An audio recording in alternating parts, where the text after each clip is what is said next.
You always ask me the nicest questions. I know you do.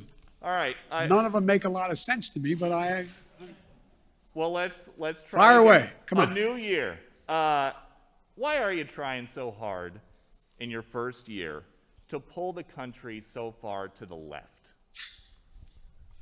Well, I'm not.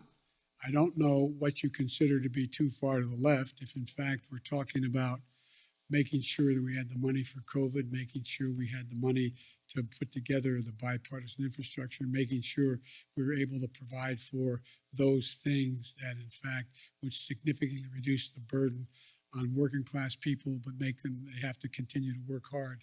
I don't know how that is pulling it to the left.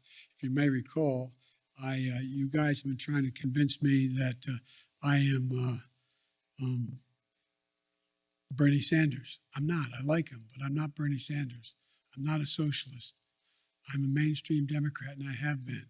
And mainstream Democrats have overwhelmed me. If you notice, the 48 of the 50 Democrats supported me in the Senate on virtually everything I've asked.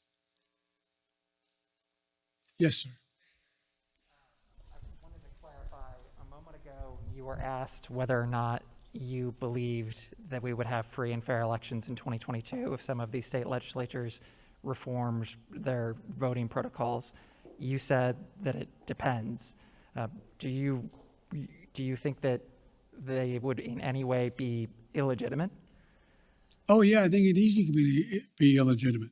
Imagine if, in fact, Trump has succeeded in convincing Pence to not count the votes.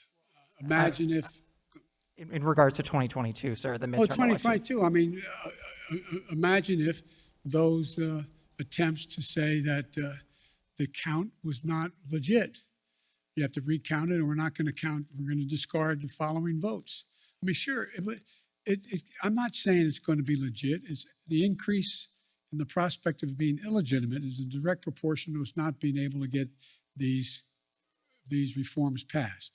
But I don't think you're not going to see me, and I don't think you're going to see the Democratic Party give up on coming back at assuming that the attempt fails today. And then one more, sir.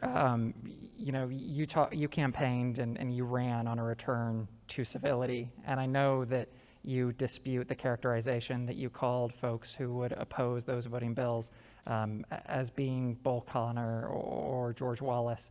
But you said that they would be sort of in the same camp. No, I didn't say that. Look what I said. Go back and read what I said and tell me if you think I called anyone who voted on the side of the position taken by Bull Connor that they were Bull Connor. And that is an interesting reading of English. I assume you got into journalism because you like to write. So did you expect that would work with Senators Manchin or Sinema? No, here's the thing. There's certain things that are so consequential. You have to speak from your heart as well as your head. I was speaking out forcefully on what I think to be at stake.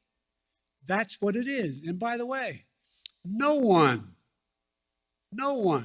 forgets who was on the side of King or Bull Connor. No one not done that. The history books will note it. And when I was making the case, don't think this is a freebie. You don't get to vote this way and then somehow it goes away. This will stick with you the rest of your career and long after you're gone.